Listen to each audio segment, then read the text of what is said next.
നമസ്കാരം. ഹലോ ഡോക്ടറിലേക്ക് എല്ലാ പ്രേക്ഷകർക്കും സ്വാഗതം. ഇടിമിന്നലേറ്റാൽ ശ്രദ്ധിക്കേണ്ട കാര്യങ്ങളെക്കുറിച്ചും അതിന്റെ ചികിത്സാ മാർഗങ്ങളെക്കുറിച്ചുമാണ് ഹലോ ഡോക്ടറുടെ ഇന്ന് നമ്മൾ സംസാരിക്കുന്നത്.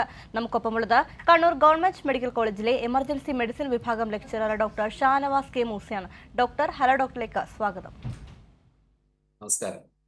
ഡോക്ടർ, ഇപ്പോൾ ഇടിമിന്നലേറ്റുള്ള മരണങ്ങളൊക്കെ ഒരുപാട് കൂടി വരുന്ന സാഹചര്യമാണ്. അപ്പോൾ എന്തുകൊണ്ടാണ് ഇത്തരത്തിൽ ഇടിമിന്നലേറ്റുള്ള മരണങ്ങൾ സംഭവിക്കുന്നത്? ഇടിമിന്നൽ എന്ന് പറയുന്നത് നമ്മുടെ ലോകത്ത് തന്നെ വളരെ പ്രധാനപ്പെട്ട ഒരു പ്രകൃതി ദുരന്തമാണ്. നമ്മുടെ കേരളം, ഇന്ത്യ പ്രത്യേകിച്ച് കേരള സംസ്ഥാനം എന്നീ സ്ഥലങ്ങൾ ഇടിമിന്നൽ ഏൽക്കാൻ വളരെ അധികം സാധ്യതയുള്ള സ്ഥലങ്ങളാണ്. കാരണം അതിന്റെ ഭൂപ്രകൃതി കാരണം, പിന്നെ ഈ കാലാവസ്ഥയിലുള്ള മാറ്റങ്ങൾ. ഭൂപ്രകൃതി എന്ന് പറയുന്നത് നമ്മൾ കേരളത്തിന്റെ വെസ്റ്റ് സൈഡിൽ നമുക്ക് അറബിക്കടലാണ്, അതിന്റെ ഓപ്പോസിറ്റ് തമിഴ്നാടിന്റെ അപ്പുറത്ത് കിടക്കുന്നത് ബംഗാൾ ഉൾക്കടലാണ്. ഈ രണ്ട് ഏരിയകളിലും ഉണ്ടാകുന്ന ഈ ഈർപ്പമുള്ള ഈ ഈ വെയിൽ കാരണം ഈ ഈർപ്പം ഉണ്ടായിട്ട് അത് കാരണം ഈ ഇടിമിന്നൽ ഉണ്ടാകാൻ സാധ്യതയുള്ള മേഘങ്ങൾ ഉണ്ടാവാൻ വളരെയധികം സാധ്യതയുള്ള ഒരു ഭൂപ്രകൃതിയാണ് നമ്മുടെ കേരളത്തിലും പ്രത്യേകിച്ച് ഇന്ത്യയിലുള്ളത്, സൗത്തേൺ ഇന്ത്യയിലുള്ളത്. അതുകൊണ്ടാണ് ഇടിമിന്നൽ അപകടങ്ങളും മരണങ്ങളും കുറച്ച് കൂടുതലായിട്ട് ഇപ്പോഴൊന്നുമല്ല, എപ്പോഴും അങ്ങനെ തന്നെയാണ്. ഹൈലി ലൈറ്റ്നിങ് പ്രോൺ ഏരിയ ആണ് നമ്മുടെ കേരളം. അതുകൊണ്ടാണ് മരണങ്ങളും ഇപ്പൊ അടുത്തായി മരണങ്ങളും കൂടി കാണുന്നുണ്ട്. ശരി ഡോക്ടർ, വ്യക്തമാണ്. ഡോക്ടർ, അതുപോലെ തന്നെ ഇടിമിന്നൽ ഏൽക്കാതിരിക്കാൻ നമ്മൾ എന്തെല്ലാം കാര്യങ്ങളാണ് ശ്രദ്ധിക്കേണ്ടതായിട്ടുള്ളത്? ഇടിമിന്നൽ എന്ന് പറയുന്നത് നമ്മുടെ സാധാരണ ഇടിമിന്നൽ ഉണ്ടാകുന്നത് ഈ മഴക്കാറിന്റെ കൂടെ ഈ മേഘങ്ങളുള്ള സമയത്താണ്.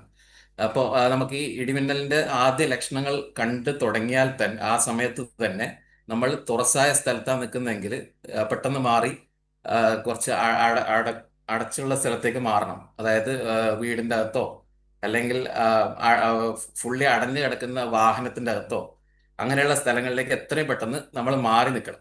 അഥവാ നമുക്ക് അങ്ങനെ പെട്ടെന്ന് മാറാൻ പറ്റിയില്ലെങ്കിൽ നമ്മൾ ഈ മരത്തിന്റെ അടിയിലോ ഉയരമുള്ള പോസ്റ്റിന്റെ അടുത്തോ ഇവിടെ നിൽക്കരുത്. നമുക്ക് നിലത്ത് കിടന്നാലും നമുക്ക് ഇടിമിന്നലേക്കാം തുറസായ സ്ഥലത്താണെങ്കിൽ. നമ്മൾ ചെയ്യേണ്ടതെന്ന് വെച്ചാൽ നമ്മൾ ഇരുന്നിട്ട് ഒരു ഹെഡ് താഴോട്ടാക്കിയിട്ട് ഒരു ഒരു എന്താ പറയുക, ബ്രേസിംഗ് പൊസിഷൻ പോലെ ഇരുന്ന് കഴിഞ്ഞാൽ നമ്മൾ ഇടിമിന്നലിന്റെ ഏൽക്കാനുള്ള സാധ്യത കുറയും. നമ്മൾ തുറസായ സ്ഥലത്താണെങ്കിൽ നമുക്ക് എത്രയും പെട്ടെന്ന് അടച്ചിട്ടുള്ള സ്ഥലത്തേക്ക് പോകാൻ പറ്റുമെങ്കിൽ അതായിരിക്കും നല്ലത്. അഥവാ പറ്റുന്നില്ലെങ്കിൽ ഇങ്ങനെ ചെയ്യാം. പിന്നെ നമുക്ക് ഈ ബുക്സിലൊക്കെ പറയുന്ന വെച്ചാൽ 30:30:30 റൂൾ എന്ന് പറഞ്ഞ സംഭവമുണ്ട്. അതായത് നമുക്ക് ഇടിമിന്നലിന്റെ ഇടിമിന്നൽ ഉണ്ടായി അതിന്റെ ഇടിയുടെ ശബ്ദം വരുന്നതിന്റെ ഇടിയുടെ വെളിച്ചവും ആ ശബ്ദം വരുന്ന സമയം തമ്മിലുള്ള ടൈം കാൽക്കുലേറ്റ് ചെയ്യാം. അതായത് ഈ മിന്നൽ ഉണ്ടായിട്ട് ഒരു 30 സെക്കൻഡ് ഉള്ളിലാണ് ആ ഇടിയുടെ ശബ്ദം കേൾക്കുന്നതെങ്കിൽ ആ മിന്നൽ നമ്മൾ നിൽക്കുന്ന സ്ഥലത്ത് നിന്ന് 6 മൈലിന്റെ അടുത്താണ് ഉള്ളതെന്ന് മനസ്സിലാക്കാം. അപ്പോൾ അപകടം കൂടുതലാണ്. അപ്പം നമ്മൾ അങ്ങനെ എണ്ണിക്കഴിഞ്ഞാൽ നമുക്ക് പറയാൻ പറ്റും ആ മിന്നൽ നമ്മുടെ ശരീരത്തിലേക്ക്, നമ്മൾ നിൽക്കുന്ന സ്ഥലത്തേക്ക് ബാധിക്കാൻ സാധ്യതയുണ്ടോ ഇല്ലയോ നമുക്ക് പെട്ടെന്ന് അറിയാൻ പറ്റും. അഥവാ നമ്മൾ 30 സെക്കൻഡിൽ കൂടുതലാണ് ആ സമയമെങ്കിൽ നമുക്ക് മനസ്സിലാക്കാം അത് സേഫാണ്. അതായത് മിന്നൽ കുറച്ച് ദൂരെയുള്ള സ്ഥലത്താണ് നടക്കുന്നത്. അപ്പൊ ഇങ്ങനെയൊക്കെ കാര്യങ്ങൾ ചെയ്താൽ നമുക്ക് ഒരുവിധം ഇടിമിന്നൽ കൊണ്ടുള്ള അപകടങ്ങൾ ഒഴിവാക്കാൻ പറ്റും. ശരി ഡോക്ടർ, വ്യക്തമാണ്. ഡോക്ടർ, എല്ലാ മാസങ്ങളിലും ഈ ഇടിമിന്നൽ ഉണ്ടാകില്ലല്ലോ. അപ്പൊ അങ്ങനെയാണെങ്കിൽ ഈ ഏതെല്ലാം മാസങ്ങളാണ് ഇത് കൂടുതൽ നമ്മൾ ശ്രദ്ധിക്കേണ്ടത്? ഇടിമിന്നല് സാധാരണ നമ്മുടെ കേരള സംസ്ഥാനത്തിലും ഇന്ത്യയിലും സാധാരണയായിട്ട് ഉണ്ടാകുന്നത് പ്രീ മൺസൂൺ മന്ത്, അതായത് ഈ ഏപ്രിൽ മെയ് മാസത്തിലും പിന്നെ ഈ കാലവർഷം കഴിഞ്ഞിട്ടുള്ള മാസങ്ങൾ, അതായത് ഒക്ടോബർ നവംബർ മാസങ്ങളിലാണ്. ഈ സാധാരണ ഏറ്റവും കൂടുതൽ അപകടങ്ങൾ ഉണ്ടാകുന്ന ഈ 4 മാസങ്ങളിലാണ്. അപ്പൊ ആ 4 മാസങ്ങളിൽ നമ്മൾ പ്രത്യേക ജാഗ്രത പുലർത്തേണ്ടതാണ്.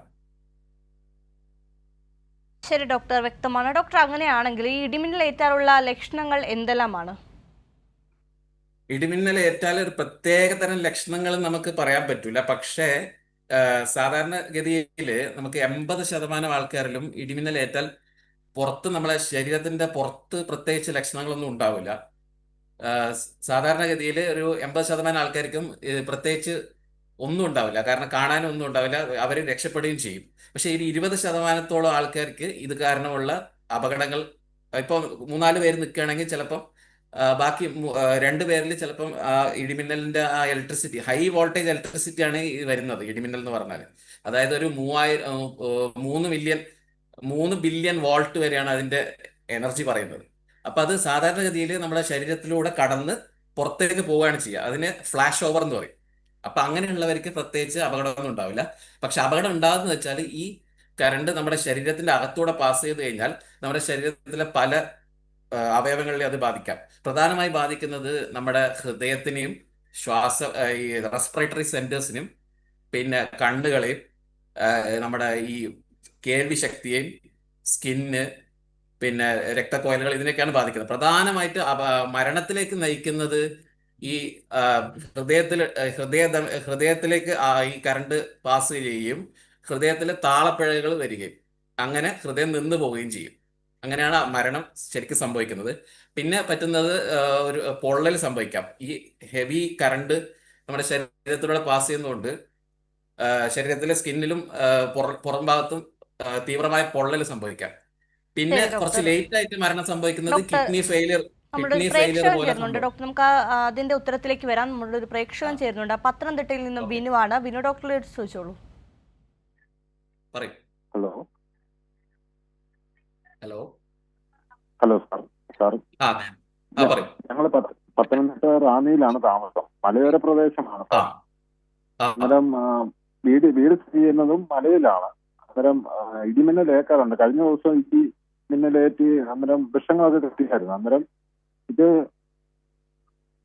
ഇത് ഹലോ. സ്ഥിരമായി ഇടിമിന്നലുള്ള സ്ഥലമാണ്. ഹലോ. ഇടിമിന്നൽ ഏക്കുന്നുണ്ട് ആ വൃക്ഷങ്ങളിലൊക്കെ. അന്നേരം ഇതിന് നമ്മൾ ആ മുൻകരുതലുകളാണ് സ്വീകരിക്കേണ്ടത്. എങ്ങനെ ക്ലിയർ ആയില്ല? ഇടിമിന്നല് ഏക്കാറുണ്ട് ഇവിടെ. മരങ്ങളിലൊക്കെ ഇടിമിന്നലേറ്റ് മരങ്ങളുള്ള സ്ഥലമാണ്. തെങ്ങൊക്കെ ഓക്കെ. കത്തി. ആ ആ തെങ്ങൊക്കെ കത്തിയായിരുന്നു കഴിഞ്ഞ ദിവസം. ആ തെങ്ങിന് ഇടിവെട്ടി. വൃക്ഷം. തെങ്ങിന് ഞാൻ നേരത്തെ പറഞ്ഞില്ലേ, അതായത് നമ്മളിപ്പോ ഒരു തുറസായ സ്ഥലത്താണെങ്കിൽ ഏറ്റവും ആ ഉയരമുള്ള ആ, വസ്തുവിനെയാണ് ആദ്യം ഇടിമിന്നൽ ബാധിക്കുക. അപ്പൊ നമ്മള് ഈ തെങ്ങ് തോപ്പും തെങ്ങുകളൊക്കെ ഉള്ള സ്ഥലമാണെങ്കിൽ ഇടിമിന്നലിന്റെ ലക്ഷണം കണ്ടു കഴിഞ്ഞാൽ നമ്മൾ അവിടെ നിൽക്കാൻ പാടില്ല. കാരണം ആ തെങ്ങിലേക്ക് ഈ ഞാൻ പറഞ്ഞ പോലെ കറണ്ട് പാസ് ചെയ്തിട്ട് അതിലൂടെ കോണ്ടാക്ട് സ്ട്രൈക്ക് എന്ന് പറയും. തെങ്ങിനെ ഇടിമിന്നൽ ഇടിച്ചിട്ട് അതിന്റെ അടുത്തുള്ള വസ്തുക്കളെയും ആ കറണ്ട് പാസ് ചെയ്യും. അപ്പൊ നിങ്ങൾ അതിന്റെ അടുത്ത് നിൽക്കുകയാണെങ്കിൽ നിങ്ങൾക്കും ഇടിമിന്നൽ ഈ ഇടിയുടെ മിന്നലിന്റെ വൈദ്യുതി പ്രവാഹം ഏൽക്കാനുള്ള സാധ്യത കൂടുതലാണ്. അപ്പൊ അങ്ങനെയുള്ള ഞാൻ നേരത്തെ പറഞ്ഞ നിങ്ങൾ ശ്രദ്ധിച്ചോ എന്ന് അറിയില്ല. ഇങ്ങനത്തെ ലക്ഷണങ്ങൾ കണ്ടാൽ ഉടൻ നമ്മൾ തുറസായ സ്ഥലത്ത് നിന്ന് മാറി ഒരു ബിൽഡിങ്ങിന്റെ അകത്തേക്കോ വാഹനത്തിന്റെ അകത്തേക്കോ അങ്ങനെയുള്ള സേഫ് ആയിട്ടുള്ള സ്ഥലത്തേക്ക് എത്രയും പെട്ടെന്ന് മാറും. Thank you. ഓക്കെ. ശരി ഡോക്ടർ, പ്രേക്ഷകന് വ്യക്തമായി മനസ്സിലാക്കുന്നു. നമ്മൾ നേരത്തെ സംസാരിച്ചത് ഇടിമിന്നലേറ്റാലുള്ള ലക്ഷണങ്ങളെ കുറിച്ചായിരുന്നു. അപ്പം അത് ഡോക്ടറിന് തുടരാം. ഇടിമിന്നലൊക്കെ നമ്മളെ പ്രധാന മരണം ഉണ്ടാകുന്നത് ഒന്ന് ഞാൻ പറഞ്ഞ പോലെ ഹൃദയത്തിനെ ബാധിക്കുമ്പോഴാണ്. ഹൃദയത്തിൽ മെയിനായിട്ട് ബാധിക്കുന്ന വെച്ചാൽ ഹൃദയത്തിന്റെ താളപ്പിഴകൾ വരാം. ഈ കറണ്ട് നമ്മുടെ ഈ ഹൈ വോൾട്ടേജ് ഇലക്ട്രിസിറ്റി ആണ് മിന്നൽ നമ്മൾ ഉദ്ദേശിക്കുന്നത്. അത് നമ്മൾ സാധാരണ ഒരു ഷോക്ക് അടിക്കുന്നതിനെക്കാട്ടിയും ഇലക്ട്രിസിറ്റി വയറിൽ നിന്നൊക്കെ ഷോക്ക് അടിക്കുന്നതിനെക്കാട്ടിയും 200 ഇരട്ടി കറണ്ടാണ് അതിലൂടെ കുറച്ച് സെക്കൻഡുകൾ കൊണ്ട് നമ്മുടെ ശരീരത്തിലേക്ക് പാസ് ചെയ്യുന്നത്. അങ്ങനെ പാസ് ചെയ്യുമ്പോൾ നമ്മളെ നമുക്കറിയാം ഹൃദയം ഇടിക്കുന്നത് ഒരു ഇലക്ട്രിക്കൽ പൾസ് കൊണ്ടാണ്. അപ്പം ഈ ഹൃദയത്തിലെ താളപ്പിഴകൾ വരും. ആ താളപ്പിഴകൾ വന്ന് ഹൃദയം നിന്ന് പോകാം. അങ്ങനെ കാർഡിയാക് അറസ്റ്റിലേക്ക് പോകാം. അപ്പം ഇടിമിന്നൽ ഏറ്റൊരു വ്യക്തി അബോധാവസ്ഥയിലായിട്ട് കാർഡിയാക് അറസ്റ്റിലേക്ക് പോയിട്ടാണ് മരണം സംഭവിക്കുന്നത്. അപ്പൊ ഇടിമിന്നൽ ഏറ്റ വ്യക്തി നമ്മൾ ഇടിമിന്നൽ കൊണ്ടാണോ അബോധാവസ്ഥയിലായത് നമ്മൾ വ്യക്തമായി കഴിഞ്ഞാൽ എത്രയും പെട്ടെന്ന് ആ സ്ഥലത്തു നിന്ന് തന്നെ CPR പോലെയുള്ള സംഭവങ്ങൾ ചെയ്താൽ നമുക്ക് രക്ഷപ്പെടുത്താൻ പറ്റും. പിന്നെ രണ്ടാമത്തെ നമുക്ക് ഇഞ്ചറി വരുന്നത് ബ്രെയിനിനും നരമ്പിനുമാണ്. ബ്രെയിനിൽ നമുക്ക് ഇലക്ട്രിക്കൽ ഡാമേജ് കൊണ്ട് ബ്രെയിനിൽ അപസ്മാരം വരാം, ബ്ലീഡിങ് വരാം, പിന്നെ ഓർമ്മക്കുറവ് വരാം. പിന്നെ കണ്ണിന്റെ അകത്ത് രക്തസ്രാവം വരാം, കാഴ്ചശക്തി പോകാം. പിന്നെ ചെവിയും നമ്മുടെ ഈ കേൾവി ശക്തിനൊക്കെ കേൾവി പൂർണ്ണമായിട്ട് നഷ്ടപ്പെടാം, താൽക്കാലികമായിട്ട് ചെവി കേൾക്കാതിരിക്കാം.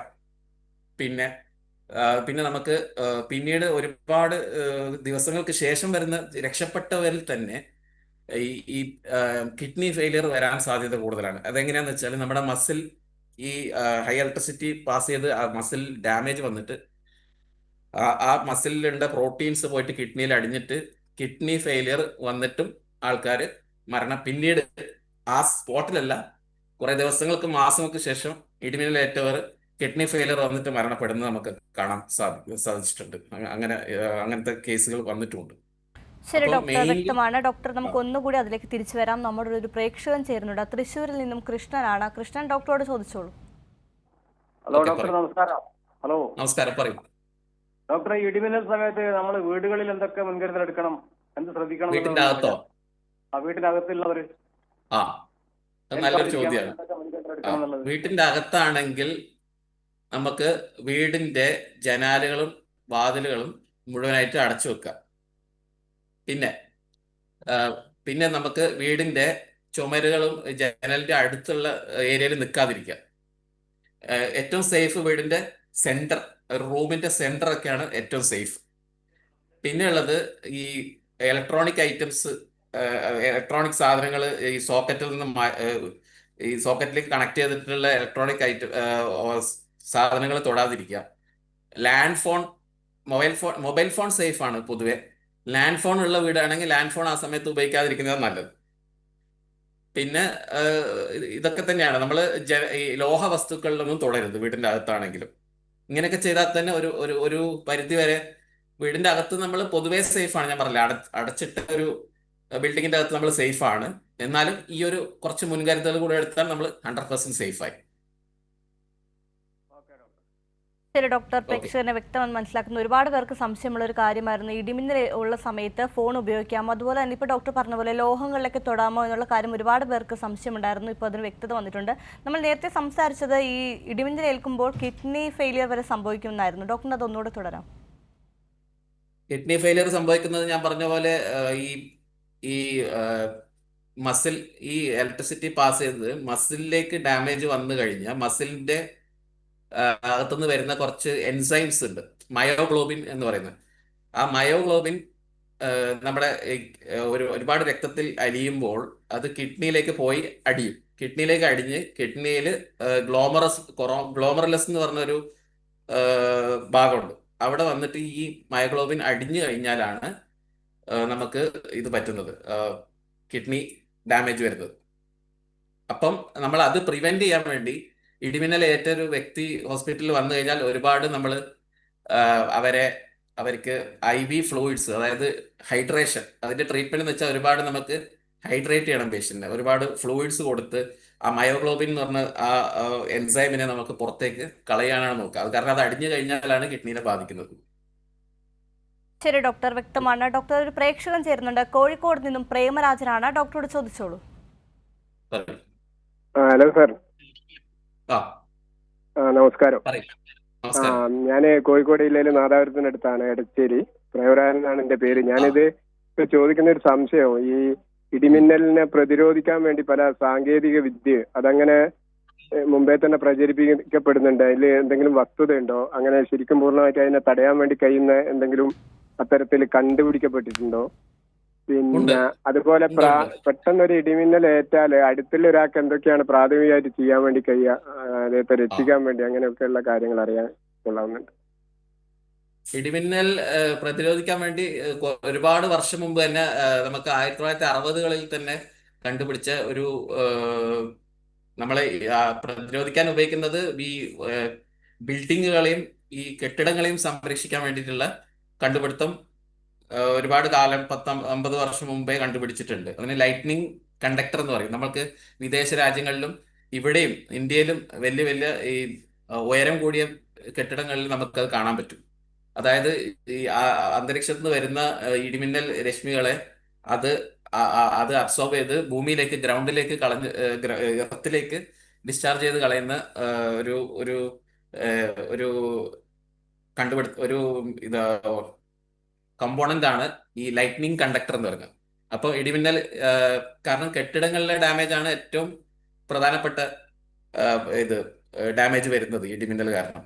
മനുഷ്യരുടേത് ഞാൻ പറഞ്ഞ പോലെ നമുക്ക് അത് പ്രതിരോധിക്കാൻ നമുക്ക് ആ സമയത്ത് ചെയ്യാൻ പറ്റുന്ന കാര്യങ്ങളേ ഉള്ളൂ. ഈ കെട്ടിടങ്ങൾ നമുക്ക് ലൈറ്റനിങ് കണ്ടക്ടർ ഉണ്ട്. പിന്നെ ഉള്ളതെന്ന് വെച്ചാൽ നമുക്ക് രണ്ടാമത്തെ ക്വസ്റ്റ്യൻ എന്ന് വെച്ചാൽ ഈ പ്രഥമ ശുശ്രൂഷ എന്താ ചെയ്യേണ്ടത് അല്ലേ? അപ്പോൾ അത് നമുക്കിപ്പോൾ ഇടിമിന്നലേറ്റിട്ട് ഒരാൾ അബോധാവസ്ഥയിൽ പോയാൽ നമ്മൾ സാധാരണ ഈ പ്രഥമ ശുശ്രൂഷ ചെയ്യുന്ന പോലെ നമ്മളെ പേഷ്യന്റിനെ കിടത്തി നമുക്ക് പൾസ് ഉണ്ടോ ശ്വാസം ഉണ്ടോ എന്നൊക്കെ നോക്കി അത് രണ്ടും ഇല്ലെങ്കിൽ നമ്മൾ സാധാരണ CPR എന്ന് കേട്ടിട്ടുണ്ടാവും, കാർഡിയോ പൾമണറി റെസിസ്റ്റേഷൻ. അത് നമുക്ക് ആ സൈറ്റിൽ നിന്ന് തന്നെ ചെയ്യാം. പേഷ്യന്റിനെ അങ്ങനെ നെഞ്ച് അമർത്തി പുറത്തുകൂടെ CPR കംപ്രഷൻ കൊടുത്ത് പേഷ്യന്റിനെ ഹോസ്പിറ്റലിലേക്ക് എത്തിക്കുന്നവരെ നമുക്ക് CPRും കാര്യങ്ങളും ചെയ്യാവുന്നേ ഉള്ളൂ. അങ്ങനെ ഒരുപാട് പേരെ നമുക്ക് രക്ഷപ്പെടുത്താൻ സാധിച്ചിട്ടുണ്ട്. പിന്നെ ഇടിമിന്നൽ ഏറ്റാലും ഞാൻ പറഞ്ഞില്ലേ, വേറെ ഈ പൊള്ളലുകളും മറ്റേ വേറെ കുറച്ച് ഇഞ്ചറീസ് ഒക്കെ കാണുമല്ലോ. അപ്പൊ അതിനുള്ള ട്രീറ്റ്മെന്റ് നമുക്ക് പിന്നീട് ചെയ്താൽ മതി. എമർജൻസി ആയിട്ട് ചെയ്യേണ്ടത് നമ്മൾ കാർഡിയോപൾമണറി അറസ്റ്റ് പോയ പേഷ്യന്റിനെ നമുക്ക് ആ സൈറ്റിൽ നിന്ന് നമുക്ക് പെട്ടെന്ന് കണ്ടുപിടിക്കുകയാണെങ്കിൽ അപ്പൊ തന്നെ നമുക്ക് CPR ചെയ്യാം. കാരണം ഈ ഇടിമിന്നൽ ഏറ്റ വ്യക്തി ഇടി ഷോക്ക് കൊണ്ടിട്ടാണ് അബോധാവസ്ഥയിലായത്. പക്ഷെ നമുക്ക് ഷോക്ക് അടിക്കുന്നുള്ള പേടി നമുക്ക് വേണ്ട. നമുക്ക് ധൈര്യമായിട്ട് അവരെ പോയി തൊടാം, കംപ്രഷൻ കൊടുക്കാം, ആംബുലൻസ് വരുന്നവരെ നമുക്ക് ഹോസ്പിറ്റലിൽ എത്തിക്കുന്നവരെ CPR ചെയ്യാം. അങ്ങനെ നമുക്ക് ജീവൻ രക്ഷിച്ചെടുക്കാവുന്നേ ഉള്ളൂ. മനസ്സിലായെന്ന് തോന്നുന്നു. ശരി കേൾക്കാമോ? ഡോക്ടർ, പ്രേക്ഷകരെ വ്യക്തമായി മനസ്സിലാക്കുന്നു. ഡോക്ടർ, നമ്മളിപ്പോൾ ഈ ഇടിമിന്നലേറ്റുള്ള ലക്ഷണങ്ങളെ കുറിച്ച് പറഞ്ഞു, അതുപോലെ അടിയന്തര ചികിത്സാ മാർഗങ്ങളെ കുറിച്ചും ഒക്കെ പറഞ്ഞു. അങ്ങനെയാണെങ്കിൽ ഈ ഇടിമിന്നൽ സംഭവിക്കുമ്പോൾ നമ്മുടെ ശരീരത്തിൽ എത്രത്തോളം വേഗത്തിലായിരിക്കും ബാധിക്കുന്നത്? ഇടിമിന്നൽ നമുക്ക് വെറും സെക്കൻഡ് അതായത് വളരെ ചുരുങ്ങിയ സമയം കൊണ്ടാണ് ഒരു 2 ബില്യൺ 10 മില്യൺ മുതൽ 2 ബില്യൺ വരെ ഇലക്ട്രിസിറ്റി ആണ്.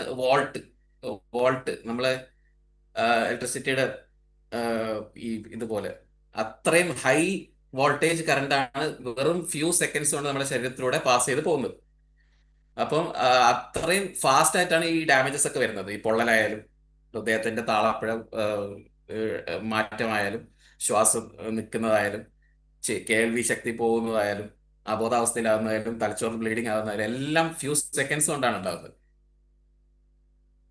അപ്പൊ അത് സ്പോട്ടിൽ ഉണ്ടാകുന്ന ഇഞ്ചറിയാണ്. അപ്പോൾ എമർജൻസി ആയിട്ട് നമുക്ക് ചെയ്യാൻ പറ്റുന്നത്, നമുക്ക് ആ സ്പോട്ടിൽ ചെയ്യാൻ പറ്റുന്നത് CPR മാത്രമേ ഉള്ളൂ. ബാക്കി ഹോസ്പിറ്റലിൽ എത്തിയിട്ട് നമുക്ക് ബാക്കി ഫർദർ മാനേജ്മെന്റ്, ഈ കിഡ്നി ഫെയിലർ വരാതിരിക്കാനും ഈ പൊള്ളലിന്റെ ചികിത്സയും അത് മറ്റേ ഇവർ തെറിച്ച് വീണതിന്റെ ഭാഗമായിട്ട് ചിലപ്പോൾ എല്ലൊടിയാം, തലച്ചോറിൽ ബ്ലീഡിങ് വരാം, നട്ടലിന് പരിക്ക് വരാം, അതൊക്കെ ചികിത്സിക്കേണ്ടി വരും. ശരി ഡോക്ടർ, വ്യക്തമാണ്. ഇപ്പോൾ ഏറ്റവും വലിയൊരു അപകടം തന്നെയാണ് ഇടിമിന്നലേറ്റുള്ള മരണം എന്ന് പറയുന്നത്. ഇതിന്റെ അപകടങ്ങൾ എന്തെല്ലാം എന്ന് പറയുന്നത്, ഇത് എങ്ങനെയാണ് സംഭവിക്കുന്നത്? മരണം വരെ സംഭവിക്കുന്നുണ്ട്. അത് നമുക്ക് എങ്ങനെയാണ് ഒരു പരിധി വരെ തടയാൻ സാധിക്കുന്നത്? തടയാൻ പറ്റുന്ന ഞാൻ പറഞ്ഞ പോലെ നമുക്ക് ഇടിമിന്നലിന്റെ സമയത്ത് തുറസായ സ്ഥലത്ത് നിൽക്കാതിരിക്കുക, ഉയരമുള്ള കെട്ടിടത്തിന്റെ അടുത്ത് നിൽക്കാതിരിക്കുക. പിന്നെ മെയിൻലി നമ്മൾ ഈ മലയോര പ്രദേശത്തൊക്കെ താമസിക്കുന്നവർക്ക് നമുക്കറിയാം, ഓൾറെഡി അവർ കുറച്ച് ഹൈറ്റിലാണ്, നമ്മൾ മേഘമായിട്ട് കുറച്ചും കൂടെ അടുത്താണ്. അങ്ങനെയുള്ള ഉള്ളവർ കുറച്ചും കൂടെ ജാഗ്രത പാലിക്കുക. നമുക്ക് ജാഗ്രത പാലിക്കുക, അല്ലാതെ നമുക്കിത് ഇടിമിന്നൽ തടയാൻ നമുക്ക് വേറെ വഴിയൊന്നുമില്ല. അത് പ്രകൃതിയിൽ ഉണ്ടാകുന്ന പ്രതിഭാസമാണ്. നമുക്ക് ആ അപകടം വരാതിരിക്കാൻ കുറച്ച് മുൻകരുതലുകൾ എടുക്കാന്ന് മാത്രമേ ഉള്ളൂ. നേരത്തെ പറഞ്ഞ പോലെയുള്ള മുൻകരുതലുകൾ, ഇത് ആ സമയത്ത് എത്രയും പെട്ടെന്ന് അടച്ചിട്ട ഒരു സ്ഥലത്തേക്ക് മാറുക, അടച്ചിട്ട വാഹനത്തിലോട്ട് മാറുക, അതൊക്കെ തന്നെ. ശരി ഡോക്ടർ, വ്യക്തമാണ്. ഒരു പ്രേക്ഷകൻ ചേരുന്നുണ്ട്, പേയാർ നിന്നും ചന്ദ്രൻ നായരാണ്. ഡോക്ടറോട് ചോദിച്ചോളൂ. ഡോക്ടർ, നല്ലൊരു സബ്ജക്റ്റാണ് ഡോക്ടർ. ഈ മഴക്കാലത്ത് പ്രത്യേകിച്ചും ജനങ്ങൾ അറിഞ്ഞിരിക്കാൻ വേണ്ടിയിട്ട് സാറുമായിട്ട് പങ്കെടുക്കുന്ന ഒരു വലിയ കാര്യമാണ് സാർ. സാർ, എനിക്കറിയേണ്ടതെന്ന് വെച്ചാൽ പ്രധാനമായിട്ട് വീട്ടിനകത്തായാലും പുറത്തായാലും ചെരുപ്പിടാതെ നിൽക്കുന്ന ഒരു സാഹചര്യം, ഇടിമിന്നൽ വരുന്ന ആ സാഹചര്യത്തിൽ ആ ആളിന് എന്തുമാത്രം ഒന്ന്. രണ്ടാമത്തെ ചെരുപ്പിടാതെ നടക്കാൻ പറ്റുമെന്നാ? അല്ല സാർ, ഷോക്ക് ഈ വീട്ടിലിരുന്ന ആളിനും ഷോക്ക് ഏറ്റതായിട്ടുള്ള സംഭവങ്ങളുണ്ട്, കാല് നിലത്ത് മുട്ടിച്ചിരുന്നപ്പോൾ. പിന്നെ അതുകൂടാതെ തന്നെ അതെ സാർ, പിന്നെ സാർ അതുകൂടാതെ തന്നെ ഒരു കാര്യം കൂടെ ഉണ്ട് സാർ കേബിൾ അതായത് TV കേബിളും പിന്നെ അതുപോലെ തന്നെ എന്ന് വെച്ചാൽ ലാൻഡ് ഫോണും, ഈ കാര്യങ്ങൾ മാത്രമേ ഉള്ളൂ സാർ. അതായത് ചെരുപ്പിടാതെ നടക്കണം, ചെരുപ്പിട്ട് നടന്നാലും വേറെ വ്യത്യാസമൊന്നുമില്ല. കാരണം ഇത് സാധാ നമ്മുടെ ഈ ലൈനിലൂടെ വരുന്ന കറണ്ടുമായിട്ട് വളരെ വ്യത്യസ്തമാണ്. പിന്നെ നമ്മൾ വേറെ എന്താ ചോദിച്ചാൽ ലാപ്ടോപ്പോ?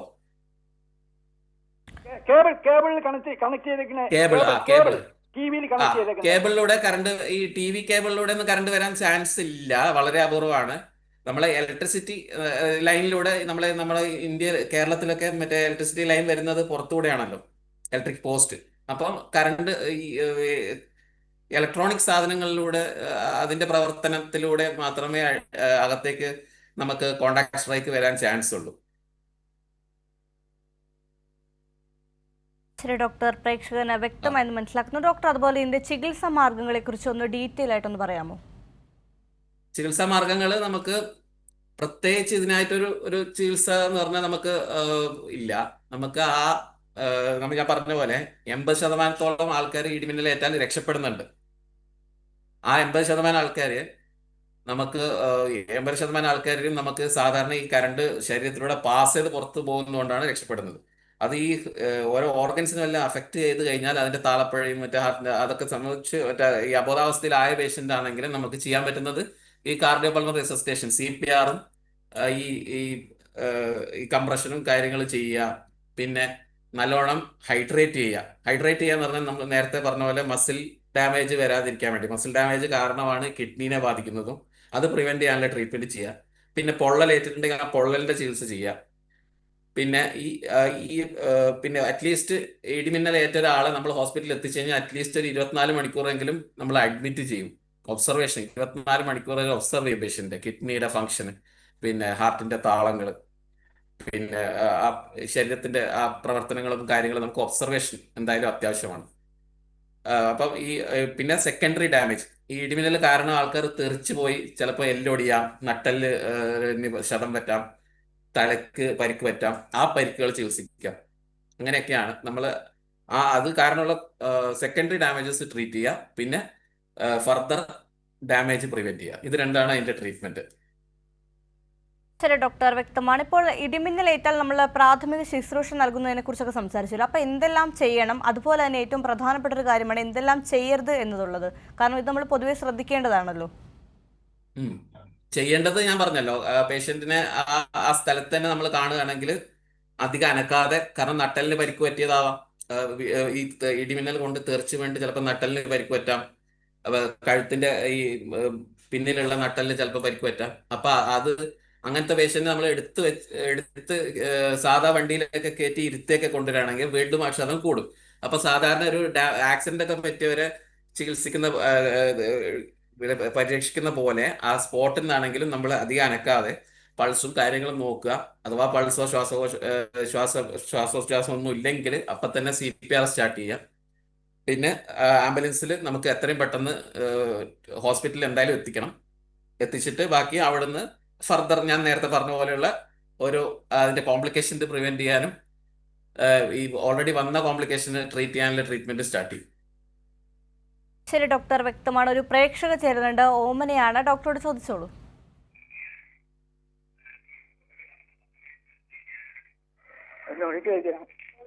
ഓമന, ഡോക്ടറോട് ചോദിച്ചോളൂ. ഇടിമിന്നുമ്പോ ഗ്യാസ് കത്തിക്കാൻ പാടില്ല. എങ്ങനെ? ഇടിമിന്നുമ്പോ ഗ്യാസ് കത്തിക്കാൻ പാടില്ല. വ്യക്തമല്ല, പറയൂ. ഡോക്ടർ, ഇടിമിന്നൽ ഉണ്ടാകുമ്പോൾ ഗ്യാസ് കത്തിക്കാൻ പറ്റുമോ എന്നാണ് ഗ്യാസ് കത്തിക്കാൻ പറ്റുമോ? ഓക്കെ. ഇടിമിന്നൽ ഉണ്ടാവാൻ ഗ്യാസ് കത്തിക്കുന്നതിന് കുഴപ്പമൊന്നുമില്ല. കാരണം ഗ്യാസ് സിലിണ്ടർ വീട്ടിന്റെ അകത്താണെങ്കിൽ കുഴപ്പമൊന്നുമില്ല. കാരണം അത് നമ്മുടെ ഈ KSEBിയുടെ ലൈൻ വരുന്ന പോലെ ആ ഒരു ഇതിലല്ലല്ലോ വരുന്നത്. അതുമായിട്ട് ബന്ധമില്ല. കത്തിക്കുന്നതിന് കുഴപ്പമൊന്നുമില്ല.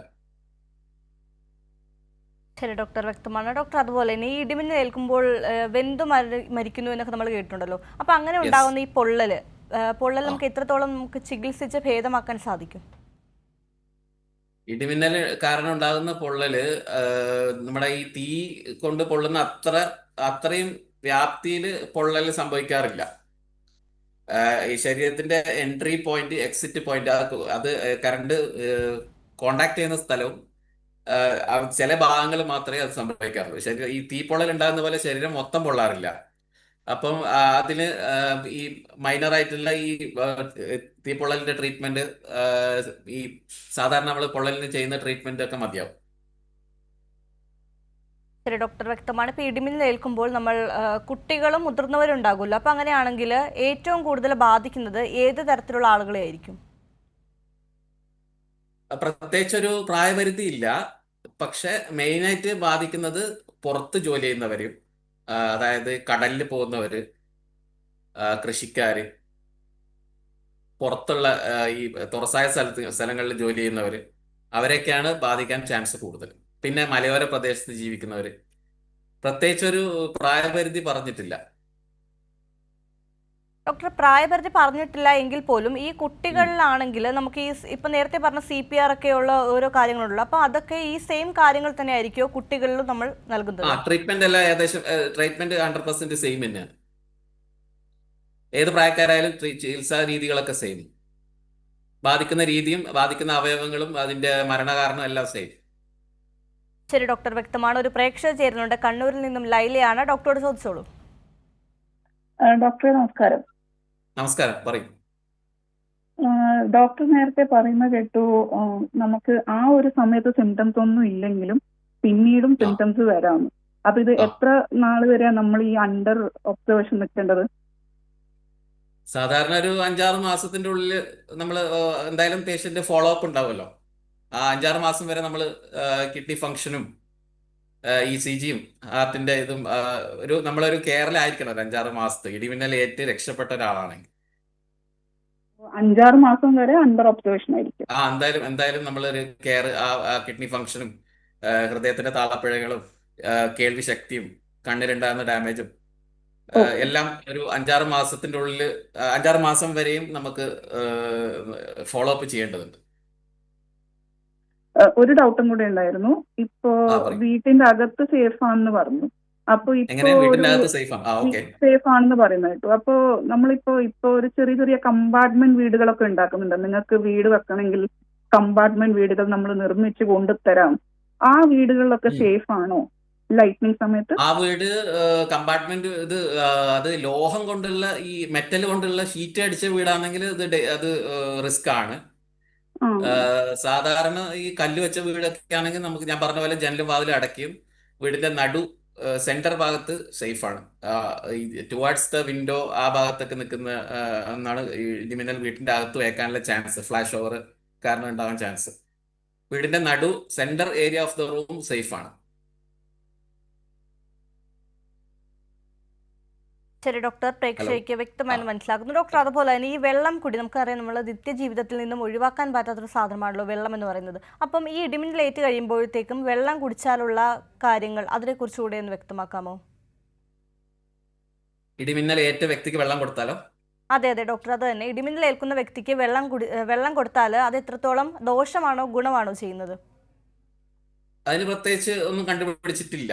കൊടുക്കുന്നതുകൊണ്ട് അതായത് ബോധമുള്ള ഒരു വ്യക്തിയാണെങ്കിൽ വെള്ളം കൊടുക്കുന്നതിൽ തെറ്റില്ല. അബോധാവസ്ഥയിലെ രോഗിക്ക് അബോധാവസ്ഥയിൽപ്പെട്ട ഒരാൾക്ക് വെള്ളം കൊടുക്കാതിരിക്കുന്നത് നല്ലത്. കാരണം അത് ശ്വാസകോശത്തിലൊക്കെ പോയി കൂടുതൽ അപകടം ഉണ്ടാകും.